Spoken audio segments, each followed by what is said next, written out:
Hi friends, அனைவருக்கும் இனிய காலை வணக்கம். ஃப்ரெண்ட்ஸ், இன்றைக்கி டெஸ்ட்டு பகுதியில் 7ஆம் வகுப்பு தமிழ் புத்தகத்தில் இருக்கிற 6வது இயல் பகுதியிலேருந்து இன்றைக்கி டெஸ்ட்டு. இன்றைக்கி பார்த்தீங்கன்னா 59 கேள்வியை நான் எடுத்துகிட்டு வந்திருக்கேன். ஃப்ரெண்ட்ஸ், இந்த 59 கேள்வியையும் அட்டன் பண்ணிவிட்டு உங்களுடைய மதிப்பெண் என்ன, எத்தனை கேள்விக்கு சரியான ஆன்சர் போட்டீங்க அப்படிங்கிறத மறக்காமல் கமெண்ட்டில் போட்டுருங்க. ஃப்ரெண்ட்ஸ், இதே மாதிரி மற்ற இயலுக்கும் நம்ம வீடியோ போட்டிருக்கோம். 6ஆம் வகுப்புக்கும் இதுக்கு முன்னாடி இருக்கிற 7ஆம் வகுப்பு இயலுக்கும் நம்ம வீடியோ போட்டிருக்கோம். நீங்கள் இன்னும் அந்த டெஸ்ட்டெல்லாம் அட்டன் பண்ணல அப்படின்னா இந்த வீடியோக்கு கீழே ஃபஸ்ட்டு கமெண்ட்டில் நான் லிங்க் கொடுக்குறேன், மறக்காம அதையும் பார்த்துருங்க. ஃப்ரெண்ட்ஸ், வீடியோக்குள்ளே போகிறதுக்கு முன்னால் ஒரு சின்ன தகவலுங்க. நிறைய பேர் வீடியோவை பார்க்குறீங்க, ஆனால் லைக் போட மறந்துடுறீங்க. வீடியோவுக்கு முடிந்தால் லைக் போடுங்க ஃப்ரெண்ட்ஸ். வீடியோ பற்றிய கருத்துக்களையும் கமெண்ட்டில் போட்டுடுங்க. உங்களுடைய ஃப்ரெண்ட்ஸ்க்கும் ஷேர் பண்ணிவிடுங்க. அதே மாதிரி ஹைப்புன்னு ஒன்று வந்திருக்கு, அதையும் முடிஞ்சால் டச் பண்ணி தட்டி விடுங்க. சரி, ஓகே, நம்ம இன்றைய கேள்விகளை பார்க்கலாமா? எல்லோரும் ரெடியாக இருக்கீங்களா? சரி, பாருங்கள். ஃபஸ்ட்டு கேள்வி, பூம்புகாரில் உள்ள சிற்பக் கலைக்கூடத்தில் உள்ள கண்ணகியின் வரலாற்றை விளக்கும் சிற்பத் தொகுதிகள் எத்தனை? பூம்புகாரில் சிற்பக் கலைக்கூடம் இருக்குது. அந்த கலைக்கூடத்தில் கண்ணகியுடைய வரலாற்றை கூறும் சிற்பத் தொகுதிகள் இருக்குது. எத்தனை தொகுதிகள் இருக்குதுன்னு கேட்குறாங்க. இதற்கான விடை 9 தொகுதிகள் இருக்கிறது. 9 தொகுதிகள். அடுத்து 2வது கேள்வியை பாருங்கள். குகை ஓவியங்களில் வண்ணம் தீட்ட பயன்பட்ட பொருட்களில் ஒன்று. குகை ஓவியங்களில் வண்ணம் தீட்ட பயன்பட்ட பொருட்களில் ஒன்று. இதற்கான விடை மண் துகள். மண் துகள். அடுத்து 3வது கேள்வி, தொழில் பெயர் எந்த இடத்தில் மட்டும் வரும்? தொழில் பெயர் எந்த இடத்தில் மட்டும் வரும்? இதற்கான விடை தொழில் பெயர் படர்க்கை இடத்தில் மட்டும் வரும். அடுத்து 4வது கேள்வி, கன்னியாகுமரியில் உள்ள திருவள்ளுவர் சிலை திறக்கப்பட்ட ஆண்டு எது? கன்னியாகுமரியில் திருவள்ளுவர் சிலை இருக்குது, அது எப்போ திறக்கப்பட்டதுன்னு கேட்டிருக்காங்க. இதற்கான விடை சரியாக 2000 ஜனவரி 1. 1990 ஆரம்பிச்சிருப்பாங்க. சரியாக 2000வது ஆண்டு ஜனவரி 1ஆம் தேதி பொதுமக்கள் பார்வைக்காக திறக்கப்பட்டது. அடுத்து 5வது கேள்வி, கீழ்கண்டவற்றுள் பொருந்தாதது எது? அதாவது தொழில் பெயரில் 2 டைப் இருக்குது. முதல்நிலை திரிந்த தொழிற்பெயர், முதல்நிலை தொழிற்பெயர். இங்கே கொடுக்கப்பட்டிருக்க ஆப்ஷனில் இதோ ஒன்று தவறாக இருக்குது, அது என்னங்கிறத கண்டுபிடிக்கணும். இங்கே விடைன்னு பார்த்தீங்கன்னா சூடு என்பது தான் பொருந்தாதது. இடி என்பது முதல்நிலை தொழிற்பெயர், கொதி என்பது முதல்நிலை தொழிற்பெயர், நடு என்பது முதல்நிலை தொழிற்பெயர், சூடு என்பது முதல்நிலை திரிந்த தொழிற்பெயர். அடுத்து 6வது கேள்வியை பாருங்கள். கற்க கசடர கற்பவை கற்றபின் நிற்க அதற்கு தக. இதில் வந்துள்ள மோனை வகை என்ன? மோனை என்றால் முதல் எழுத்து ஒன்றி வருவது. இங்கே பார்த்தீங்கன்னா இங்கேயும் ஒன்றி வந்திருக்கு, இங்கேயும் வந்திருக்கு, இங்கேயும் வந்திருக்கு, இங்கேயும் வந்திருக்கு. இதற்கான விடை முற்று மோனை. முற்று மோனை. அடுத்து 7வது கேள்வி, பின் வருவனவற்றுள் விகுதி பெற்ற தொழில் பெயர் எது? முன்ன நம்ம பார்த்தோம் இல்லைங்களா, அதே மாதிரி கண்டுபிடிக்கணும். விகுதி பெற்ற தொழில் பெயர். இதற்கான விடை படித்தல் என்பது விகுதி பெற்ற தொழில் பெயர். அடுத்து 8வது கேள்வி, சரியான தொடரை கண்டறிக. ஒரு ஊர், இதை எங்கே சரியாக பயன்படுத்தணுமோ அதை வச்சு கண்டுபிடிக்கணும். எது சரின்னு பார்க்கலாங்களா? உயிரெழுத்துக்கு முன்னாடி ஓர் வரணும், உயிர்மெய் எழுத்துக்கு முன்னாடி ஒரு வரணும். அப்படி பார்க்கும்போது இங்கே 2வதாக இருக்கிறது தான் சரி. இங்கே பார்த்தீங்கன்னா ஊ என்பது உயிரெழுத்து, ஆ என்பது உயிரெழுத்து. 2க்கும் முன்னாடி ஓர் அப்படிங்கிறது தான் வரணும். ஓர் ஊரில் ஓர் அமைச்சர் இருந்தார், இதுதான் சரி. அடுத்து 9வது கேள்வியை பாருங்கள். திருவள்ளுவர் சிலை அமைக்க 3 டன் முதல் 8 டன் வரை உள்ள எத்தனை கருங்கற்கள் பயன்படுத்தப்பட்டன? கன்னியாகுமரியில் இருக்கிற திருவள்ளுவர் சிலை அமைக்க எத்தனை கருங்கற்கள் பயன்படுத்தப்பட்டுள்ளன? இதற்கான விடை 3681 கருங்கற்கள் பயன்படுத்தப்பட்டிருக்கு. 3681. அடுத்து 10வது கேள்வி, தஞ்சை சரஸ்வதி மகால் எந்த ஆண்டு முதல் இயங்கி வருகிறது? அங்கே ஒரு கல்வெட்டு இருக்குது, கல்வெட்டில் சொல்லியிருக்காங்க தஞ்சையில் இருக்கிற சரஸ்வதி மகால் இந்த ஆண்டு முதல் இயங்கி வருகிறதுன்னு சொல்லியிருக்காங்க. இதற்கான விடை கிபி 1122. 1122. அடுத்து 11வது கேள்வி, பட்டிகை செய்தி என்பது எதை குறிக்கிறது? பட்டிகை செய்தி என்றால் என்ன? இதற்கான விடை ஓவியம். ஓவியத்துக்கு பட்டிகை செய்திங்கிற பெயரும் இருக்கிறது. அடுத்து 12வது கேள்வியை பாருங்கள். கருத்து படங்களை முதலில் அறிமுகப்படுத்தியவர் யார்? கருத்து படங்களை முதலில் அறிமுகப்படுத்தியவர் யார்? இதற்கான விடை பாரதியார். முதல்ல கருத்து படங்களை பயன்படுத்தியவர் பாரதியார். 13வது கேள்வி, பின் வருவனவற்றுள் முதல்நிலை திரிந்த தொழில் பெயர் எது? முதல்நிலை திரிந்த தொழில் பெயரை கண்டுபிடிக்கணும். கண்டுபிடிச்சிருப்பீங்க. விடையை பார்க்கலாங்களா? ஊரு என்பது முதல்நிலை திரிந்த தொழில் பெயர். நடு இது திரியல, விழு திரியல, எழு திரியல. உரு அப்படிங்கிறது தான் முதல்நிலை தொழில் பெயர். இங்கே ஊரு அப்படின்னு மாறி வந்திருக்கு. இதுதான் முதல்நிலை திரிந்த தொழில் பெயர். அடுத்து 14வது கேள்வி, கலைச்சொற்களை பொறுத்துக. கல்வெட்டு, கையெழுத்துப்படி, அழகியல், சிற்பம், இதை பொருத்த வேண்டும். விடையை பார்க்கலாங்களா? இங்கேயே சரியாக தான் பொருத்தப்பட்டிருக்கு. கல்வெட்டுனா இன்ஸ்கிரிப்ஷன், கையெழுத்துப்படினா மனுஸ்கிரிப்ட், அழகியல்னா அஸ்தட்டிக்ஸ், சிற்பம்னா ஸ்கல்ப்சர். இதுதான் சரி. அடுத்து 15வது கேள்வி, எந்த நூலகத்தின் 3ஆம் தளத்தில் மறைமலை அடிகள் நூலகம் செயல்பட்டு வருகிறது? எந்த நூலகத்துடைய 3வது தளத்தில் மறைமலை அடிகள் நூலகம் செயல்பட்டு வருகிறது? இதற்கான விடை கன்னிமாரா நூலகம். கன்னிமாரா நூலகம். அடுத்து 16வது கேள்வி, மழலை இந்த சொல்லின் பொருள் என்ன? மழலை என்றால் என்ன? இதற்கான விடை மழலை அப்படின்னா குழந்தை. அடுத்து 17வது கேள்வி, கன்னியாகுமரியில் உள்ள திருவள்ளுவர் சிலையின் மொத்த எடை எவ்வளவு? 3681 கருங்கற்கள் பயன்படுத்தப்பட்டதுன்னு பார்த்தோம். அதனுடைய மொத்த வெயிட் என்னன்னு கேட்குறாங்க. மொத்த எடை. இதற்கான விடை 7000 டன். 7000 டன். அடுத்து 18வது கேள்வி, தஞ்சை தமிழ் பல்கலைக்கழகம் தோற்றுவிக்கப்பட்ட ஆண்டு எது?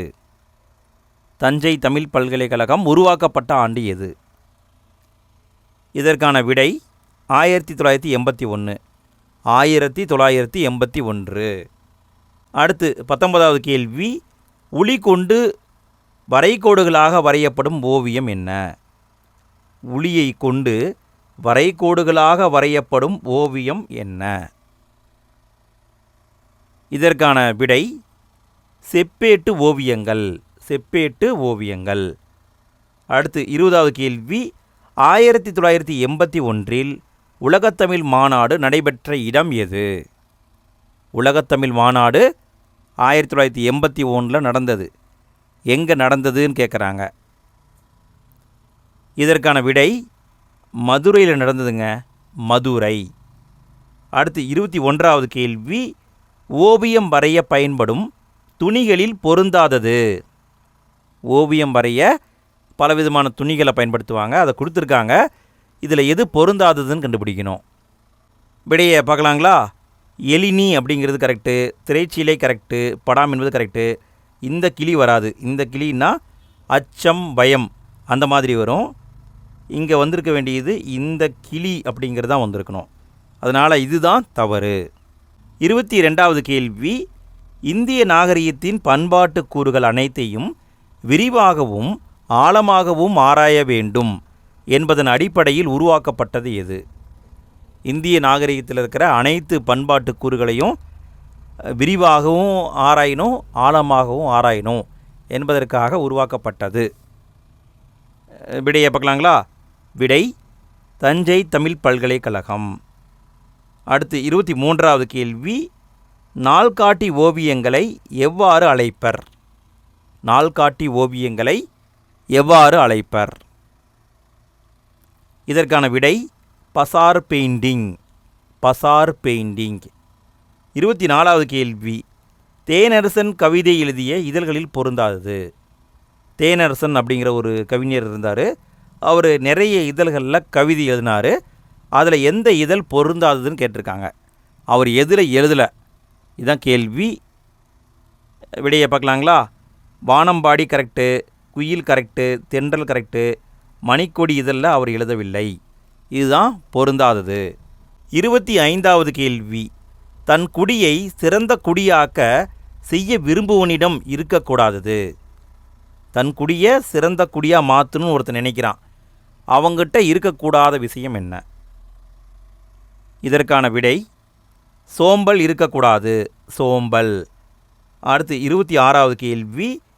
வண்ணங்கள் பயன்படுத்தப்படாமல் வரையும் ஓவியம் எது? வண்ணங்கள் பயன்படுத்தப்படாமல் வரையப்படும் ஓவியம், அதுக்கு என்ன பேருன்னு கேட்குறாங்க. இது எக்ஸாமில் வந்த கேள்விங்க. விடை புனையா ஓவியம். வண்ணங்கள் பயன்படுத்தப்படாமல் வரையும் ஓவியம் புனையா ஓவியம். அடுத்து 27வது கேள்வி. தஞ்சை தமிழ் பல்கலைக்கழகத்தில் எத்தனை புலங்களும் எத்தனை துறைகளும் உள்ளன? தஞ்சை தமிழ் பல்கலைக்கழகத்தில் எத்தனை புலங்கள் இருக்குது, எத்தனை துறைகள் இருக்குது? இதற்கான விடை 5 புலங்களும் 25 துறைகளும் இருக்குது. 5 புலம் இருக்குது, 25 துறைகள் இருக்குது. 28வது கேள்வி பொறுத்துக டைப்பில் கொடுத்துருக்காங்க.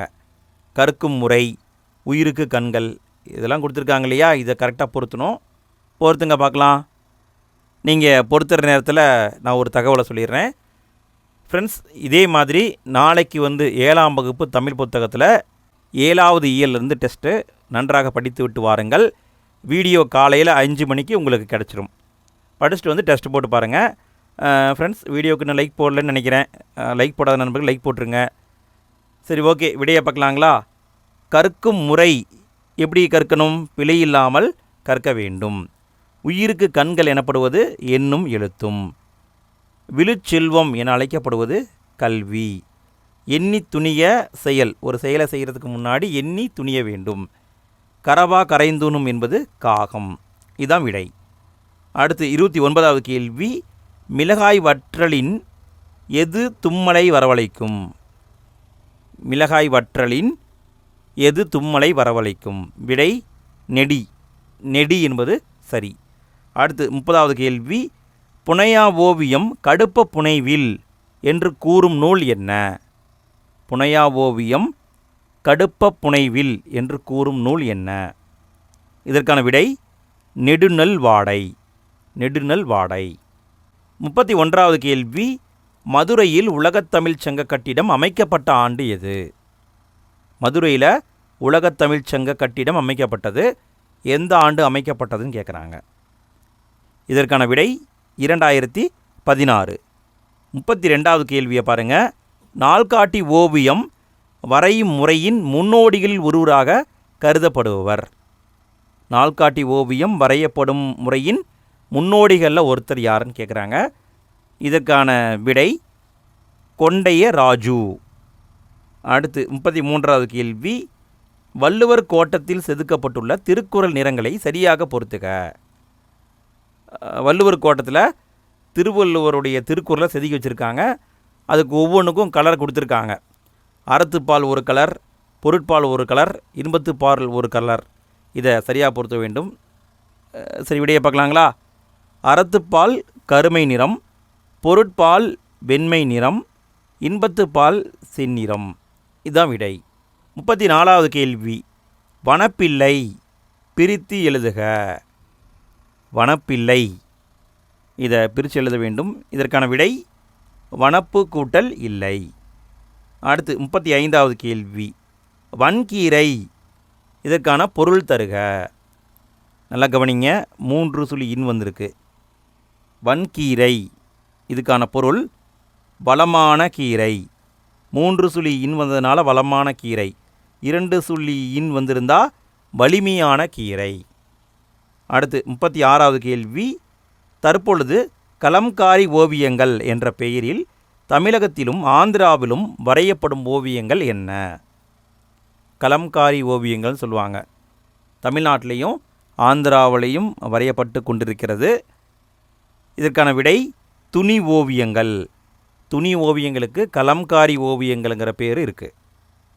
அடுத்து 37வது கேள்வி, ஒரு பாடலில் 2 பொருள் தோன்றும்படி பாடப்படுவது எது? ஒரே பாட்டு தான், ஆனால் அந்த பாட்டுக்குள்ளே 2 பொருள் வர்ற மாதிரி பாடுவாங்க. அது எந்த டைப்பான இலக்கியம்? இதற்கான விடை சிலேடை. சிலேடை. அடுத்து 38வது கேள்வி, புனையா ஓவியம் புறம்போந்தன்ன என்று கூறும் நூல் என்ன? புனையா ஓவியம் புறம்போந்தன்ன என்று கூறும் நூல். இதற்கான விடை மணிமேகலைங்க. மணிமேகலை. அடுத்து 39வது கேள்வி, சென்னையில் இருக்கிற உவேசா நூலகத்தில் எத்தனை ஓலைச்சுவடிகள் உள்ளன? உவேசா நூலகம் சென்னையில் இருக்குது. அதில் எத்தனை ஓலைச்சுவடிகள் இருக்குதுன்னு கேட்குறாங்க. இதற்கான விடை 2128 ஓலைச்சுவடிகள் இருக்குது. 2128. அடுத்து 40வது கேள்வி, பாரதியார் கருத்து படங்களை முதலில் தமிழில் எந்த இதழில் அறிமுகப்படுத்தினார்? கருத்து படங்களை ஃபஸ்ட்டு அறிமுகப்படுத்தியவர் பாரதியார். எந்த இதழில் அறிமுகப்படுத்தினார்னு கேட்குறாங்க. இதற்கான விடை இந்தியா என்ற இதழில் தான் ஃபஸ்ட்டு கருத்து படங்களை அறிமுகப்படுத்தினார். அடுத்து 41வது கேள்வி, பொருந்தாத ஓசை உடைய சொல் எது? ஓசையில் பொருந்தாத சொல் எதுன்னு கண்டுபிடிக்கணும். இதெல்லாம் ரொம்ப சிம்பிளான கேள்விங்க. விடையை பார்க்கலாங்களா? திரும்புகையில் என்பது பொருந்தாதது. ஓசை அடிப்படையில் பார்த்தா பாய் கையால், மேன்மையால், அடி கையால், திரும்புகையில், இதான் ஓசையில் மாறுபடுது. அடுத்து 42வது கேள்வி, இன்ன பல பல எழுத்து நிலை மண்டபம் துணுனர் சுட்டவும் சுட்டு அறிவுறுத்தவும் என்று கூறும் நூல் என்ன?